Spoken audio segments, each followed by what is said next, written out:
Bhagavad Gita, chapter 8, verse 11.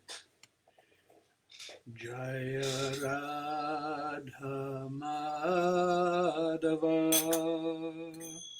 Kunja Bihari Jaya Radha Madhava Kunja Bihari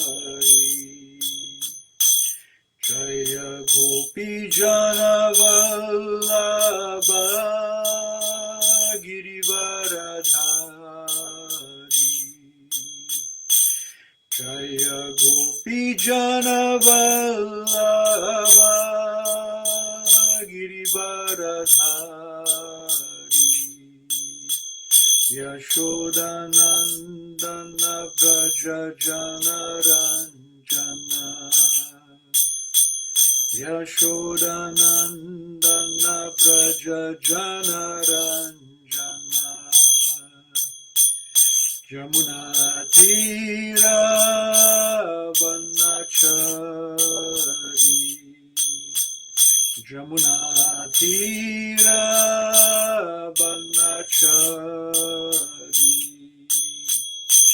Jaya Radha Madhava Kunja Bihari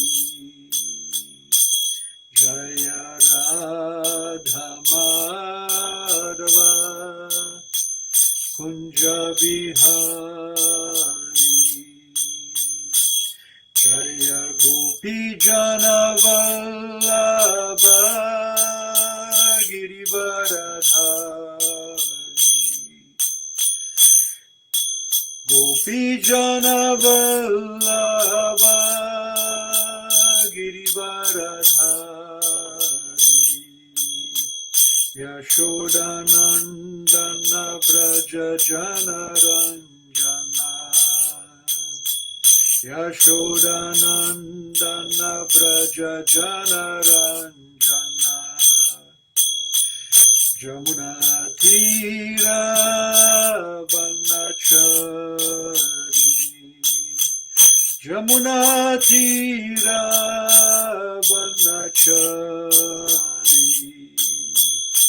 Jaya Radha Madhava Kunja Bihari Jaya Radha Madhava Kunja Bihari Jaya Om Vishnupada Paramahamsa Paribrajakachaja Stotara Sata Shri Srimadesi Bhaktivedanta Swami Shri Prabhupada Ki Jai Ananta Koti Vaishnava Vrinda Ki Jai Namacharya Sila Haridas Thakur Ki Jai Prem Se Kaho Shri Krishna Chaitanya Prabhu Nityananda Shri Advaita Gadadhar Shri Vasari Gaura Bhakta Vrinda Ki Jai Shri Shri Radha Krishna Gopa Gopinatha Shama Kunda Radha Kunda Giri Govardhana Ki Jai Shri Vrindavan Mathura Dham Ki Jai Navadip Mayapur Dham Ki Jai Jamuna Mai Ki Jai Ganga Mai Ki Jai Bhakti Devi Ki Jai Tulsi Devi Ki Jai Samaveda Bhakta Vrinda Ki Jai. All glories to the assembled devotees. All glories to the assembled devotees. All glories to the assembled devotees. Bhagavad Gita, chapter 8, verse number 11. Yadaksharam Vedavido Vadanti Vishanti Yadyatayo Vidaraga Yadichanto Brahmacharyam Charanti Tete Padam Sangarena Pravakshe Yadaksharam Vedavido Vadanti Vishanti Yadyatayo Vitaraga Yadichanto Brahmacharyam Charanti Tate Padam Sangrahena Pravakshe Yadaksharam Vedavido Vadanti Vishanti Yadyatayo Vitaragaha Yadichanto Brahmacharyam Charanti Tate Padam Sangrahena Pravakshe. Translation and purport by Srila Prabhupada. Persons learned in the Vedas, who utter Omkar, and who are great sages in the renounced order, enter into Brahman. Desiring such perfection, one practices celibacy. I shall now explain to you this process by which one may attain salvation. Purport. Lord Krishna explains that Brahman, although one without a second, has different manifestations and features. For the impersonalist, the syllable Om is identical with Brahman. Krishna here explains the impersonal Brahman in which the renounced order are eager to enter, of sages enter.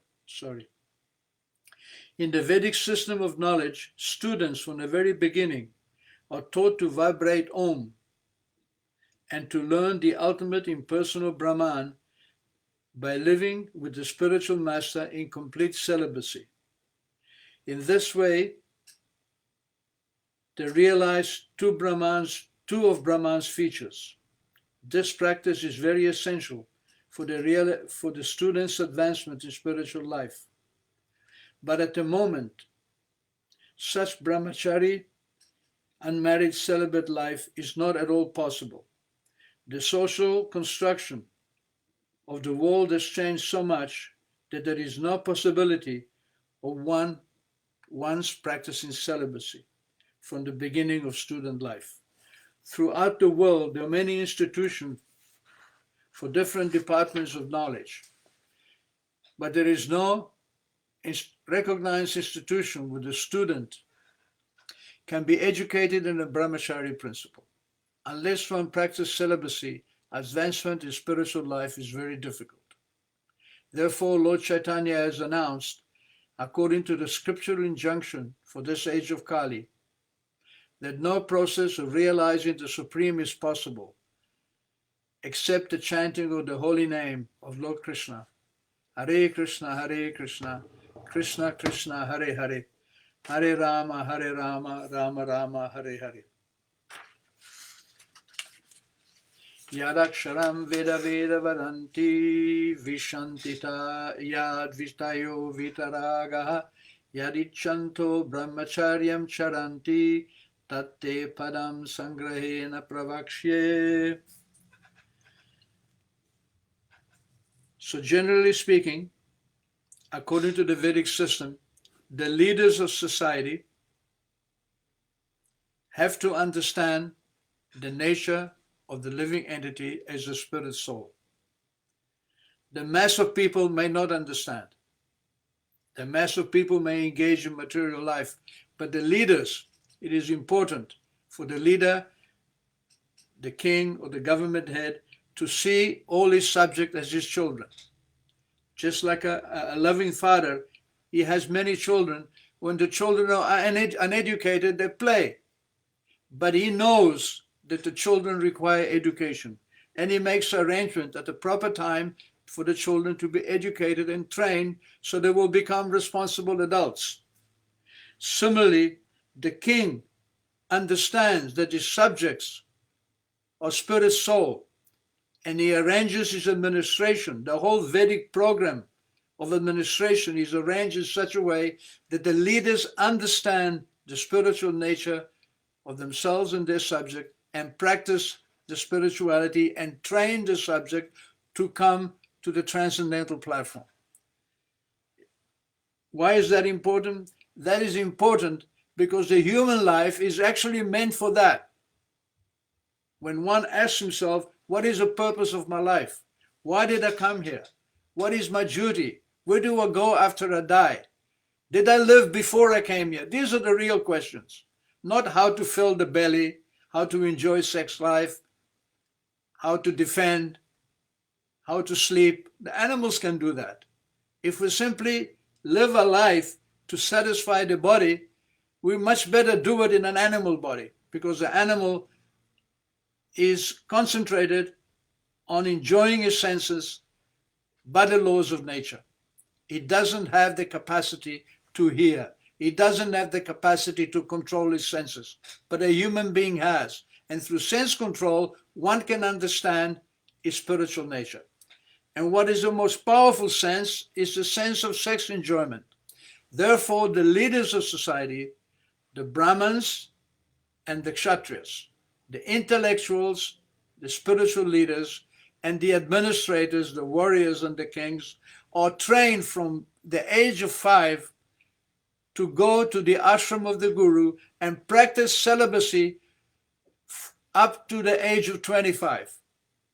Then they may marry. But because they have practiced for 20 years the practice of celibacy and have studied the Vedas, they understand their nature is spirit. So even though they marry, even though they enjoy the company of the woman, they don't surrender wholesale to sense enjoyment.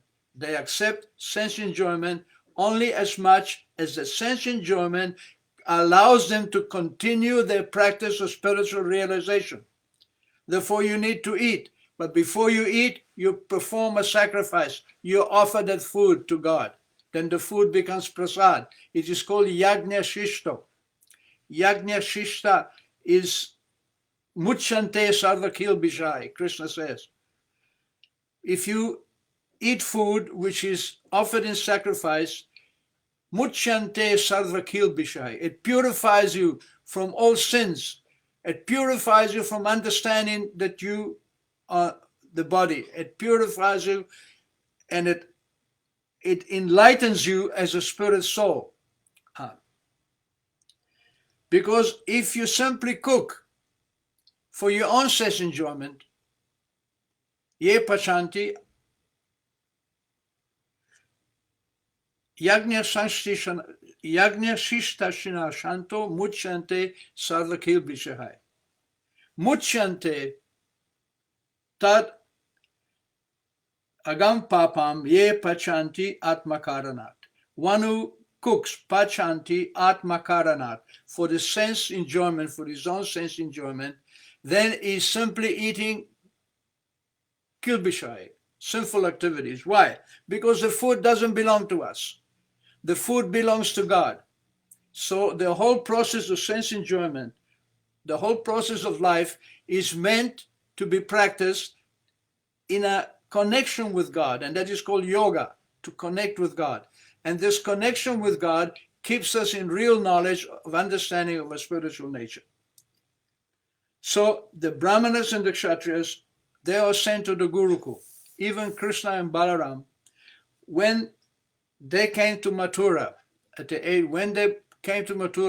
age of 15, 16, their father Vasudev, who was a king, Kshatriya, he sent them to the ashram of Sandipani Muni, where they studied under the Guru and practiced celibacy.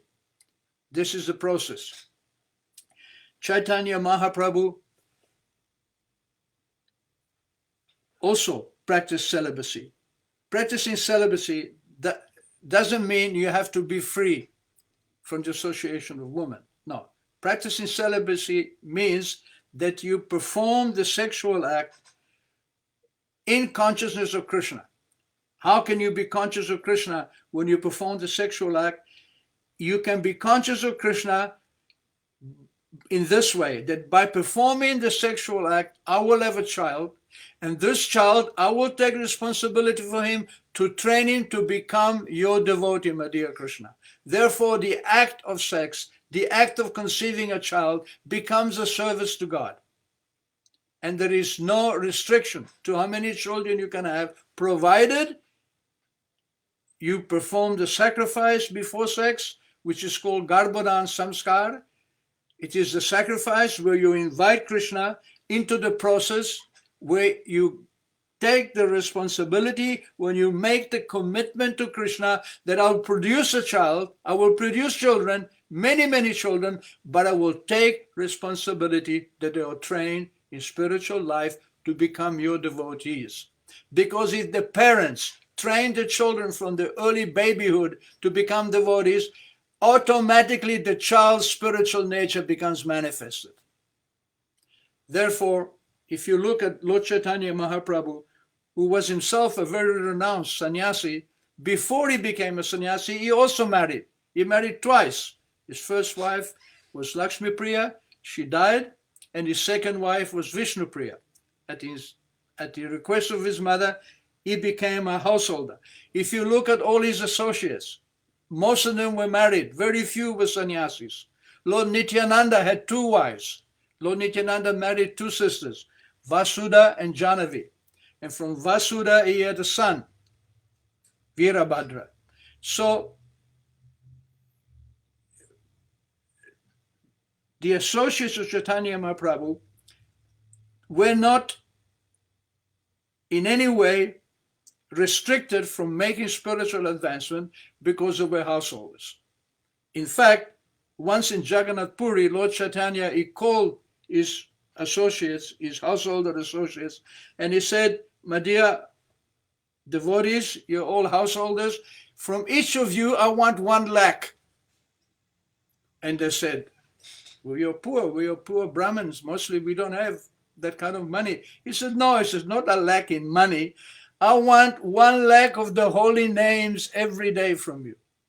So he expected his followers, even though they were married, he expected his followers to chant 100,000 names of Krishna, 64 rounds of mala every day. That was his prescription, because the chanting of the name of Krishna, it is the Yuga Dharma. Harer Nama, Harer Nama, Harer Nama Eva Hi Kevalam. Only the holy name, Kalo Nasteva Nasteva. In Kali Yuga, there is no other way, Gatir Anyata, to achieve the goal of spirituality, chanting the holy name. Even when Lord Chaitanya was in Benares as a sannyasi, he was called to a great meeting of all the sannyasis in Benares. At first, he refused to associate with them because the sannyasis in Benares were all Mayavadis. Mayavadi means they believe that God has no form. They can only understand God up to the Brahman realization. They understand that God is everywhere, and they aspire to merge into that effulgence of God. When God comes as a person, they think that his body is also illusion, Maya, just like ours. So they are called Mayavadis. Anyhow, Lord Chaitanya, these are the followers of Shankara. Sannyasis, even though they are Mayavadis, they are very, very highly learned in Vedic knowledge and very, very austere. In fact, if one wants to follow the Shankara Sampradaya, if one wants to become a follower of Shankaracharya, he has to first become a sannyasi. Shankaracharya did not accept any students who didn't first commit to the renounced order of life. He said, first you become renounced. Give up your family, give up your sense enjoyment, take sannyas, become a renunciate, then you can be my student. So Lord Chaitanya went to meet. He went to this assembly of sannyasis in Benares. Benares is the premier center for Mayavadi or impersonal philosophy. So all the sannyasis there were basically impersonalists. Hardly, there were no Vaishnava sannyasis. There were some Vaishnava devotees like Chandrasekhara Prabhu and Tapan Mishra, who were devotees of Lord Chaitanya. But even they complained to Lord Chaitanya, you have sent us here to Benares, and all we hear is Brahman and so Mukti. He says, we don't hear the name of God. We are so depressed in this place. Anyhow, Lord Chaitanya came to the meeting. There was one Brahmana who invited all the sannyasis. When Lord Chaitanya came, he didn't go to the front, he sat at the back, near the door, near the shoes actually. But from his body, such a bright effulgence came, because of course, Lord Chaitanya is Krishna himself. And he is always at the topmost level in his relationship with Krishna. It is Krishna in the mood of Radharani. So always these currents of love, the incredibly tight bond between Chaitanya and Krishna was ever present. So wherever he went, he emitted almost like a light from his face. So when the chief of the sannyasis, of the Mayavadi sannyasis, whose name was Prakashananda Saraswati, when he saw this effulgence, he went and he took Lord Chaitanya's hand and he said, "Come, Sripad, don't sit here. Come and sit in the front with us." So they sat together, and immediately Prakashananda, he criticized Lord Chaitanya, and he said, "You're a sannyasi in our sampradaya." In those days in northern India, taking sannyas meant taking sannyas in the Shankara sampradaya. Though in South India there were Madhva sannyasis and Ramanujacharya sannyasis, that wasn't so prevalent in Navadvip. So when Lord Chaitanya took sannyas, he took Ekadanda. So Prakashananda said, "You have taken sannyas in our order, but you're not studying Vedanta. You simply go out with sentimentalists and you play musical instruments, you play cymbals and drums, and you chant the name of Krishna like a sentimentalist. But don't you know that the duty of sannyas is to study Vedanta?" So Lord Chaitanya, he said, "Listen, Sripad." Sripad is a honorific title to give to a sannyasi. He said, "My Guru more murkha deki korilo shashan." My Guru saw me as a fool, murkha, and he chastised me. He says, "Murkha to me, you're a fool. Tumi naiko Vedanta adhikari. You don't have the power to understand Vedanta. Krishna mantra japa sada, a mantra sad. You simply chant the name of Krishna always, sada, all the time, as much as possible, a mantra sar, because this mantra, the Hare Krishna Maha Mantra, is the essence of spiritual knowledge. Krishna says, Vedaischa sarvairaham eva vedyo. If you study all the Vedas, if you take the accumulation of all the knowledge in every universe, the purpose of that knowledge is to understand Krishna. There is no other business. Vedaischa sarvai, out of all the Vedas, including the Vedanta and the Upanishads, especially the Vedanta, aham eva vedyo. It is meant to understand me.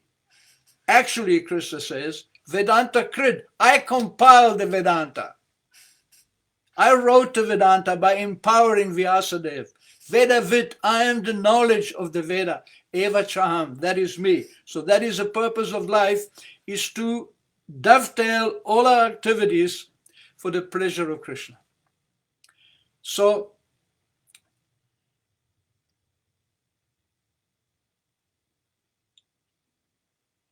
Lord Chaitanya carried on explaining that Guru more murkadeki korila shashan, he chastised me. Sashan is a Sanskrit word which comes from the root sash, means to rule, or to chastise, or to discipline. And also the same sa is in Shastra. The purpose of the Shastra, the purpose of the Bhagavad Gita, the purpose of Vedanta Upanishad is to regulate our lives so we understand our spirituality. It doesn't happen by accident. The key to understanding of spirituality is to control the senses. And the senses are very, very powerful, especially the tongue, the stomach, and the genitals. In fact, one who wants to become a teacher in spiritual life has to control Vacha Vegam, Manasa Krodha Vegam, Jiva Vegam, Udara Upashta Vegam. He has to control the words he speaks. He has to control the tongue. He has to control the stomach. He has to control the genitals. Etan vegan ye bishaheta dhira. If you can control your senses in this way, you become dhira, you become sober, you become situated in knowledge. You become sure of yourself. You become sure of your spiritual nature. You understand that even if you take another birth, it will be a human birth because you're embarked on the path of spiritual realization, which can only be practiced with a material human body. Therefore, taking interest in spiritual life guarantees a human life, the next life. So, sarvam apimam pridivin sasishyat. Only when one has controlled all these senses in a straight line, then he can make disciples all over the world. In other words, you cannot make disciples unless you can teach them. You cannot give that knowledge that you don't have. You cannot pretend. You actually have to know. So, Lord Chaitanya said, Krishna mantra heute habe samsara mochan. But the blessing of the Krishna mantra, of the Hare Krishna mantra, we get samsara mochan, we become liberated from material life. Krishna nama hoite pabe Krishna racharan. Why is that? Because Krishna nama hoite pabe, we get by Krishna nam Krishna racharan, the lotus feet of Krishna. And when you reach the lotus feet of Krishna, there is nothing else to be had. The lotus feet of Krishna was so sweet, that sweetness cannot be found anywhere in the material world. It is so sweet, it is so wonderful, you're willing to make any sacrifice to remain in that position. Lord Chaitanya even taught us, na dhanam, na janam, na sundarim. Don't look for money. Don't look for followers. Don't look for beautiful women. Kavitam va. Don't look for special knowledge to show off your intellect. Jagadisha kamaye. These are all kamaye. These are all material desires. Mama janmani janmanishvare bhavatat bhaktir aitukitui. Please, Krishna, give me birth after birth, pure, unalloyed devotional service at your lotus feet. So, Lord Chaitanya taught us this great art. And even if you make a little advancement, suppose sometimes the question comes up that, suppose I'm practicing Krishna consciousness, but I fail to reach the goal. I fall down. Krishna says there is no loss. Because whatever little or great advancement you make in spiritual life changes your soul, awakens your soul, remains with you eternally. Whatever advance. Nehabikramanasho ashti, even a small advancement, pratyavayo, little advancement. Swalpam api asya dharmasya trayate mahato bhayat. Even swalpa, a small advancement in this line, trayate mahato bhayat. You become free from the great fear. When do we have fear? What are we afraid of? We are afraid of the unknown. If you go out in the dark, you mind your step very carefully because you cannot see very carefully. You don't want to fall over because of the unknown, because of the darkness you cannot see. So when there is darkness of knowledge and you don't understand what is going to happen to you in the next life, automatically there is danger. And the greatest danger is that you lose your human form of life. So you may practice all the rules and regulations in the Vedas. You may be a very pious man, a very honest man, a true man, not lie, generous. But all these things are material achievements. And they are finished with this body. Whereas any spiritual achievement, any achievement in Krishna consciousness is remembered by Krishna, and he will make sure that you continue on that path, because Krishna is our Supreme Father. We are his children. He is interested that we grow up in proper knowledge. He is interested that we become free from illusion. And the illusion is that I am an independent actor. No, we are not independent actor. We are totally dependent on Krishna. Just like my hand is connected to my body. The hand is useful as long as it does service for the body. When I get food, I put it in my stomach. So the purpose of the hand is fulfilled when it remains connected with the body. If I lose my hand, then it is useless. So similarly, our very existence is only useful when we are connected with Krishna. Is that fanaticism? No, it's not fanaticism. That's a fact of life. We are spirit, and Krishna is the supreme spirit. We may listen to Mayavadi philosophy, and that tells you that you are equal to God. No, we are equal qualitatively with God, but we are not equal quantitatively with God. In fact, Lord Chaitanya said, if you listen to Mayavada philosophy, you will ruin everything. Mayavada bhasha sunile hoy sarvanash. The result of listening to Mayavada bhas, or the process of illusion, is that you will become destroyed. Everything will become destroyed. So, this tendency of being Mayavadi, another aspect of Mayavadi is Shunyavadi, which is practiced by the Buddhists, that everything is zero. That because the variety of life gives me so many problems, I have to stop the variety, and then I will become free. I will not have to take another birth again. I will become nothing. They just call Shunyavadi. And the Mayavadis, they say, well, we will become light. We will go into the light of God. But we cannot remain, first of all, we cannot become nothing. We cannot stop activities, because activities are part of nature. They are part of life. Consciousness is defined by activity. And we cannot remain in a state of light, because that activity will arise, and eventually we will again.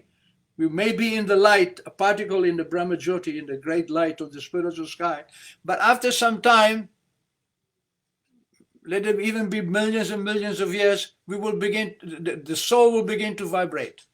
It will require activity, because we have spiritual senses which need to be engaged.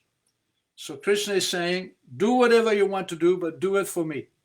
Yat karoti yad ashnashi yad juhoshi dadati yat tapasyasi konteya tat kurushva madarpanam.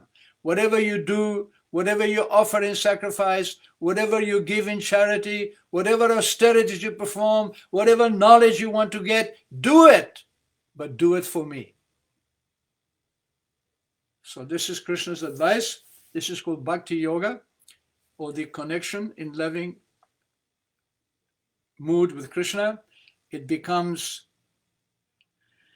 a transcendental experience. Once you realize your soul, then you become free from material life. You become jolly, you become happy. You wake up, there is no more darkness. You know exactly where you're going. Devotee is absolutely one. There is no example of a pure devotee ever changing his path. He may have problems on his path. He may fall down. He may again become victim of Maya, but he will never lose his desire to become again a pure devotee of Krishna, because there is no sweetness like the sweetness that the soul enjoys in relationship with his maker, with his creator. Thank you very much. So we have some visitors. Krishna Premavati, Hare Krishna. Pranjal Joshi, Hare Krishna, in Devanagari. Pranjal is from Jaipur. Krishna Premavati is from Amsterdam. But originally she's from Suriname ancestry. And she made many great austerities to become a devotee of Krishna. Her father and mother were not very conducive, and they actually kidnapped her 2 times when she was a brahmacharini. And Atmavidya is there, Haribol Prabhu. Jaya Shri, Toshan Krishna Das, Hare Krishna Prabhu, Hare Krishna Mataji. Jaya Shri and Toshan Krishna are part of the management of the Hare Krishna temple here in Amsterdam. They are doing very nice service. Now in Amsterdam, they have started Food for Life. Many, many years ago, in 1989, 88, I came to Amsterdam from Hawaii, and I became the temple president here. And we had a full-fledged Food for Life program. Every day we would cook a big pot of khichdi, rice and dal, big pot of halva, sweet, and a big pot of tea. And we would serve it out on the Dam Square. And we had a dedicated followers of people that would come every day for this prasadam. So this was program somehow stopped, but it has been started again, and it's every Monday night now. We are offering prasadam to all comers.